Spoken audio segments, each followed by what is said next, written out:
बच्चों, हम लोग कार्बोक्सिलिक अम्ल पढ़ रहे हैं जिसमें बनाने की सामान्य विधियां चल रही हैं। आज कोच अभिक्रिया ये पढ़ेंगे, इसके द्वारा कैसे कार्बोक्सिलिक अम्ल बनेगा। कोच अभिक्रिया, इसमें एल्कीन का कार्बोनिलीकरण किया जाता है। ठीक है, तो हम क्या बताएंगे, जब एल्कीन की वाष्प तथा CO गैस के मिश्रण, कार्बन मोनोऑक्साइड गैस के मिश्रण को H3PO4 की उपस्थिति में 573 से 673 केल्विन ताप और निश्चित दाब पर गर्म किया जाता है।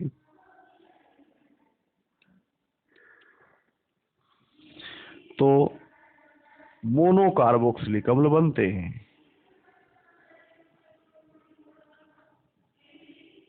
मोनोकार्बोक्सिलिक अम्ल बनते हैं। अब इसकी रिएक्शन देखेंगे। सबसे पहले हमने लिया ethylene CH2 double bond CH2 plus carbon monoxide लिया प्लस HOH। हमें इतना लेना है, OH3PO4 की प्रेजेंस है और दाब है यहाँ पर, और लगभग 400 डिग्री सेंटीग्रेड टेम्परेचर है। इतना समझ में आया। अब यहाँ पर हम पाई बॉन्ड ब्रेक करेंगे, तब ये वाला H उठा करके हम यहाँ डाल देंगे। इतना समझ में आया। तो CH3 हो गया, हमने यहाँ लिख दिया CH3। फिर यहाँ बॉन्ड ब्रेक हुआ है तो सिंगल बॉन्ड CH2। अब इसकी एक वैलेंसी खाली है तो ये बनेगा CO और ये बनेगा OH, ये इसी में लग जाएगा COOH। इसे बोलेंगे प्रोपेनोइक एसिड। प्रोपेनोइक एसिड, ये है कोच अभिक्रिया। अच्छा बच्चों, इसी प्रकार से हम एथिलीन के अतिरिक्त कोई दूसरी एल्कीन ले लें। जैसे हमने प्रोपीन लिया, ये क्या है, एथीन है, और ये क्या है, प्रोपीन है। तो प्रोपीन की हम यहाँ कार्बन मोनोऑक्साइड और जल इसके मिश्रण से क्रिया कराएंगे, तब बनेगा H3PO4 की उपस्थिति में दाब और 400 डिग्री सेंटीग्रेड टेम्परेचर लेंगे। अब यहाँ पर देखेंगे क्या बनेगा, फिर वही काम करेंगे। लेकिन आपको ध्यान रखना है कि यहाँ पर H हमेशा उस कार्बन पर लगता है जिस पे ज्यादा H होते हैं। इतना समझ में आया। तो बचा हुआ COOH ये लगेगा कम वाली कार्बन पे, तो बचेगा क्या है, देखें CH3 सिंगल बॉन्ड CH। हम इसको CH3 को यहाँ लगा देते हैं और ये COOH इधर लगा देंगे सीधे से। तो 1 2 3 ये हो जाएगा 2 मेथिल। 3 कार्बन की एल्केन है प्रोपेन, उसमें जोड़ेंगे ओइक एसिड, प्रोपेनोइक एसिड। इतना समझ में आ गया। अब इसके बाद है कि सोडियम एल्कोक्साइड। सोडियम एल्कोक्साइड को कार्बन मोनोऑक्साइड के साथ गर्म करने पर,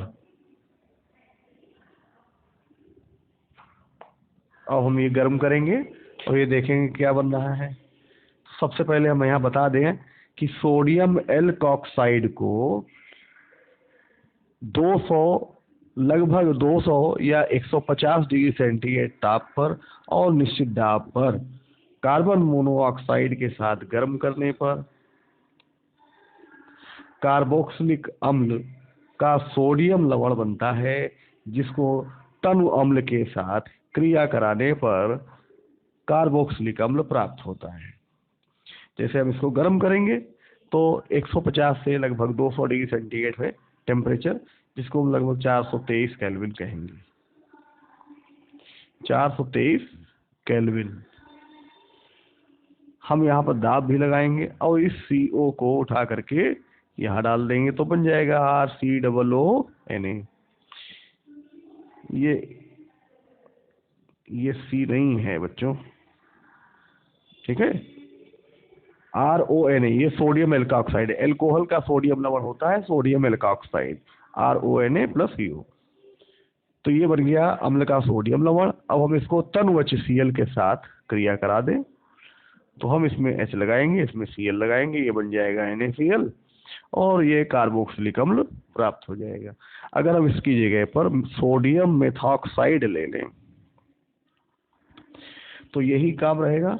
हम इसको गर्म करेंगे दाब डाल के, तो CO उठ के यहाँ लगेगा, तो बन जाएगा CH3COONA। और इसको तनु HCl के साथ अगर हम क्रिया कराएंगे तो H इसमें Cl इसमें, ये NaCl निकल जाएगा और बच जाएगा CH3COOH। ये है एसिटिक एसिड। समझ में आ गया, एसिटिक एसिड।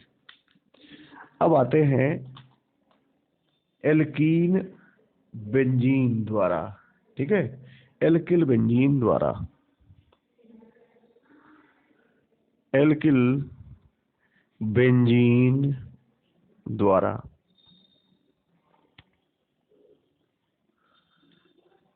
इसमें आप ध्यान से समझिएगा कि अम्लीय K2Cr2O7 अथवा क्षारीय के MnO4 के द्वारा एल्किल बेंजीन का ऑक्सीकरण करने पर कार्बोक्सिलिक अम्ल यानी एरोमेटिक कार्बोक्सिलिक अम्ल बनते हैं।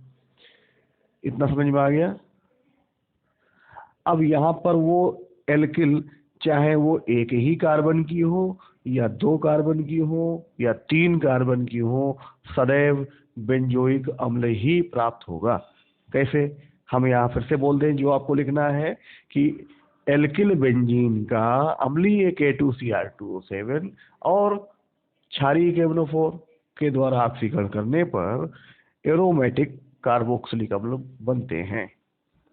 इनका चाहे किसी भी प्रकार की एल्किल लगी हो अगर रिंग में, जैसे हमने यहाँ पर लिया है CH3, ठीक है, और 3 मोनो ऑक्सीजन लगेंगे और ये आएंगे K2Cr2O7 H2SO4 के द्वारा।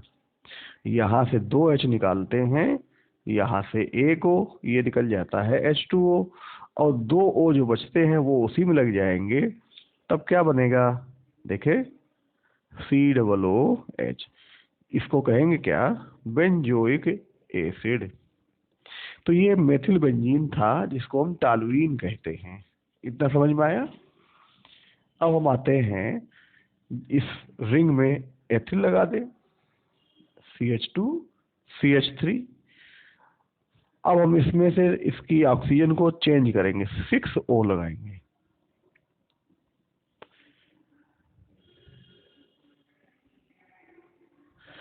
यहाँ 1 कार्बन उठा लेते हैं, ये वाली 2 O, ये बन गया CO2। अब 1 H इसमें से और 3 H इसमें से, 4 H हो गए। यहाँ से 2 O ले लेते हैं। समझ में आया। इसे कहेंगे 2H2O। अभी 2 O जो बचे हैं ये दोनों O यहाँ लगा देंगे इसी में, तब क्या बनेगा, अब आप देखिए, तब ये बन जाएगा COOH। इसे बोलेंगे बेंजोइक अम्ल। अगर हमने यहाँ पर एथिल बेंजीन ली है उसकी जगह प्रोपिल बेंजीन ले लें, तब भी हमको बेंजोइक अम्ल ही प्राप्त होगा, CH2 CH2 CH3। अब हमें ऑक्सीजन की संख्या फिर बढ़ा देनी है। अब ये देखेंगे कितनी ऑक्सीजन लगेगी, K2Cr2O7 H2SO4। अब यहाँ कार्बन कितनी है, 1 1 2, तो 2CO2 हो गया। हाइड्रोजन गिनेंगे, 3 2 5 और 1 6, तो 3H2O हो गया। कुल मिला के ऑक्सीजन 4 और 3 7, और 2 ऑक्सीजन इसमें लगेंगी, तो कुल मिला के ऑक्सीजन कितनी लगी, 9। क्लियर हो गया। ये बन जाएगा COOH। ये है बेंजोइक एसिड। तो आपने देखा, यहाँ मेथिल बेंजीन लगी थी तब भी बेंजोइक अम्ल, एथिल बेंजीन थी तब भी बेंजोइक अम्ल, और प्रोपिल बेंजीन है तब भी बेंजोइक अम्ल बना है।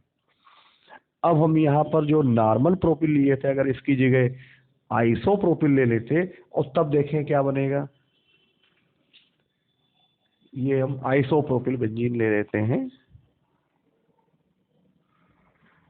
ये है CH, सिंगल बॉन्ड CH3 और सिंगल बॉन्ड CH3, 2 नंबर वाली कार्बन पे लगा है, तो इनसे बोलेंगे आइसोप्रोपिल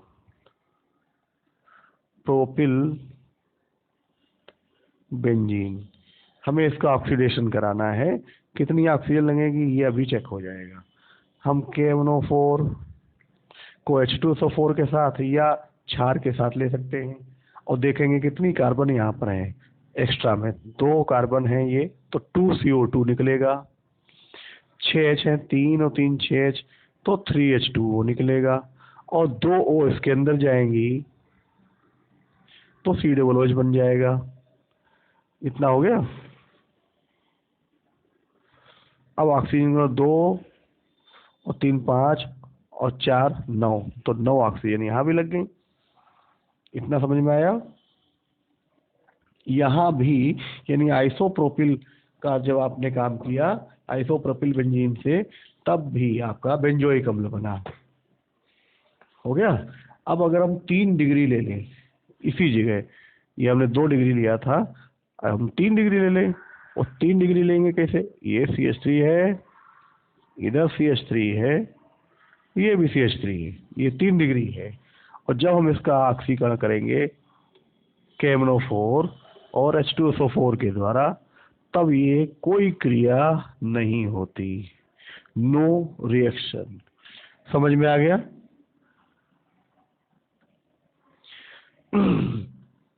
अब नोट ये समझें, यदि बेंजीन रिंग में एक से अधिक एल्किल ग्रुप उपस्थित हैं तो सभी COOH समूह में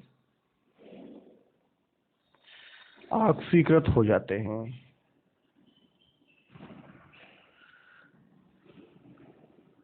अगर एक से ज्यादा एल्किल हैं रिंग में तो वो सब ऑक्सीकृत हो जाएंगे। अब हम यहाँ पर वो रिएक्शन करके देख रहे हैं। जैसे एक CH3 नंबर 1 पर, दूसरी CH3 नंबर 2 पर लगी हो, तब देखें यहाँ कितनी ऑक्सीजन लगेगी, ये हमें चेक करना है। ये हम K2Cr2O7 और H2SO4 के द्वारा करेंगे। तो यहाँ से पहले एक कार्बन ये वाली निकालेंगे CO2, फिर 3 H यहाँ के और 2 H यहाँ से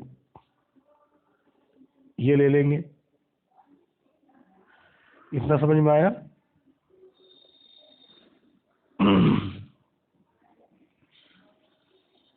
नहीं, गलत हो गया, ये गलत हो गया। 2 H इसमें से और 2 H इसमें से, 4 H, 2H2O। ठीक है। अब 2 O यहाँ से उठा करके इसमें डालेंगे, 2 O उठा के इसमें डालेंगे। अब दोनों तरफ COOH लगेगा, COOH, COOH। इसे कहेंगे थैलिक अम्ल। क्लियर हुआ? CH3 में से केवल 2H निकाला, यहाँ CH3 में से केवल 2H निकाला और दोनों का ऑक्सीकरण हो गया। तो कुल मिला के ऑक्सीजन 4 तो ये हैं और 2 इसमें गई, 6, तो 6O यहाँ लगाना पड़ेगा। अगला नोट है कि यदि रिंग से जुड़ी पार्श्व श्रृंखला जैसे CH2Cl, CH2NH2 या CH2OH होती है, तो यह भी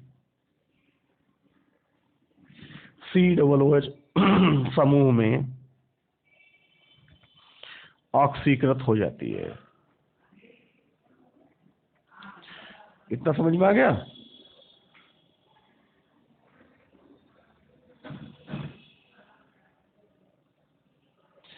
अब हम यहाँ पर लेते हैं CH2Cl। ये देख लिया, हमें इसका ऑक्सीकरण कराना है KMnO4 के द्वारा। ये अल्कोहल ही होता है और अम्ल की उपस्थिति में या क्षार की उपस्थिति में। गर्म करेंगे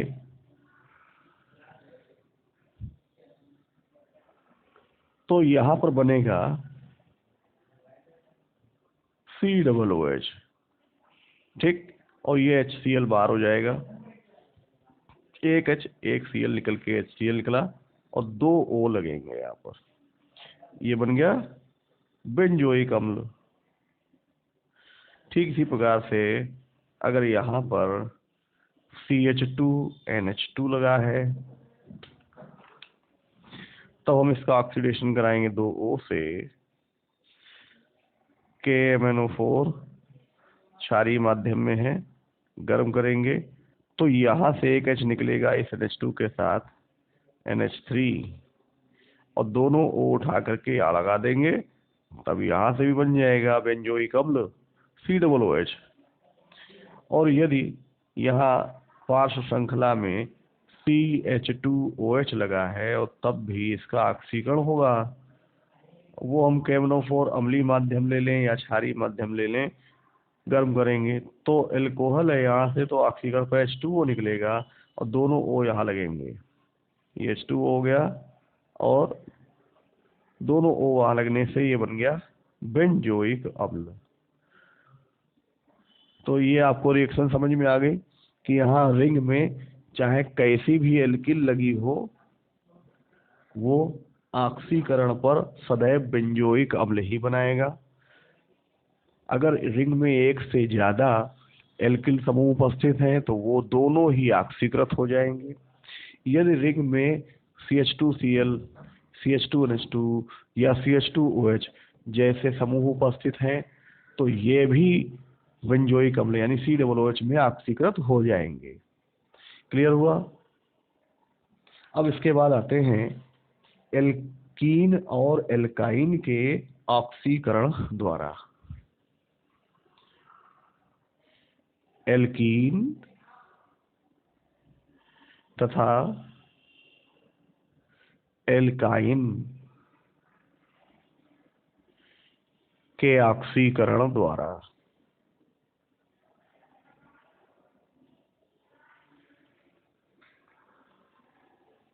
ये भी महत्वपूर्ण और अच्छी अभिक्रिया है, ध्यान से देखें। हम बोल रहे हैं, आप लोग लिखेंगे कि अम्लीय या गर्म क्षारीय KMnO4 द्वारा एल्कीन कार्बोक्सिलिक अम्ल में ऑक्सीकृत हो जाती है। कैसे होगी ये देखेंगे। RCH डबल बॉन्ड CH, अगर हम इसकी जगह R' कर ले तो दोनों अलग अलग एल्किल हो गई। हमें ऑक्सीकरण कराना है, ये देखेंगे K2Cr2O7 और H2SO4 के द्वारा। इसको गर्म करेंगे, ठीक है। हम इसको यहाँ से ब्रेक करेंगे, डबल बॉन्ड यहाँ से ब्रेक होगा और 2 O इसमें लगेंगे, 2 O इसमें लगेंगे, कुल मिला के 4 O लग गए तो 4 मोनो ऑक्सीजन लेंगे। इससे बन जाएगा RCOOH और इससे बन जाएगा R'(COOH). ये कार्बोक्सिलिक अम्ल है।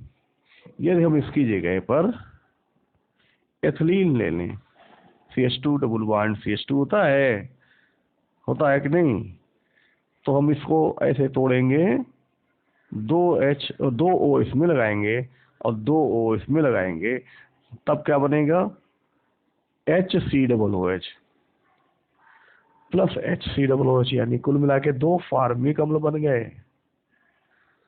हो गया ना।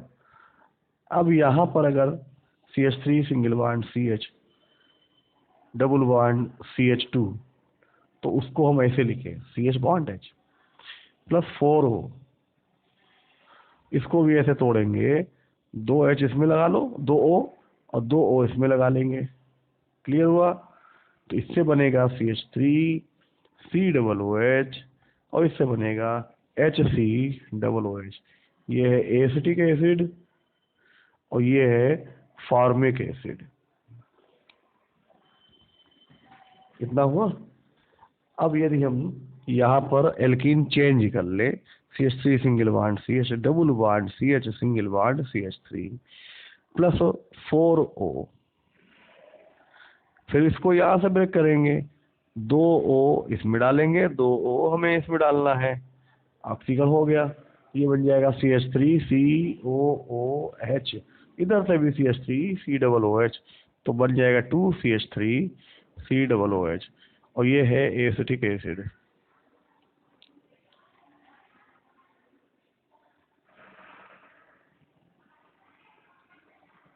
अब यहाँ पर कि इसके अतिरिक्त तो ओजोन का ऑक्सीकरण अगर H2O2 द्वारा कराया जाए तो भी कार्बोक्सिलिक अम्ल बनता है। यहाँ ओजोन क्या बोला, एल्काइन का ऑक्सीकरण हम ओजोन या H2O2 के द्वारा करा सकते हैं, तब भी कार्बोक्सिलिक अम्ल बनेगा। कैसे बनेगा यहाँ देखें, C2H5 single bond C triple bond C single bond CH3 plus 3O plus H2O को हम HOH करके लिख लें, और हम यहाँ पर KMNO4 H2SO4 लिख लें, और यहाँ देखेंगे क्या बन रहा है। हम इसको यहाँ से ऐसे ब्रेक करेंगे, ठीक है, और 2O 1H इसमें डाल देंगे। समझ में आया? अब देखो, एक O ये है और एक OH ये है, इसको उठा करके इसमें लगा देंगे। अब ये तो बन गया C2H5 C और 2O 1H, 2O 1H बन गया। अब यहाँ देखेंगे CH3 सिंगल बॉन्ड C, अब एक O और OH, एक O OH, तो देखो ये प्रोपेनोइक अम्ल, ये एथेनोइक अम्ल बना। समझ में आया? जैसे एक एल्काइन हमने ये ले ली है, और हम इसका ओजोन से ऑक्सीडेशन कराएंगे और फिर उसका हाइड्रोलिसिस यानी जल अपघटन कराएंगे, तो हम O3 और प्लस HOH ये करते हैं। यहाँ पर क्षारीय माध्यम वो H2O2 की उपस्थित करते हैं। अब 2O 1H ये बन गया, इसको उठाएंगे इसमें डाल देंगे, ये जब ब्रेक होगा। अब एक O यहाँ बचा है, वो OH के साथ वो यहाँ लगा देंगे, तो बन गया RCOOH प्लस R-COOH, ये बन गया कार्बोक्सिलिक अम्ल। तो ये सबको समझ में आ गया बच्चों? ये बहुत ही महत्वपूर्ण और इम्पोर्टेंट अभिक्रियाएं थी।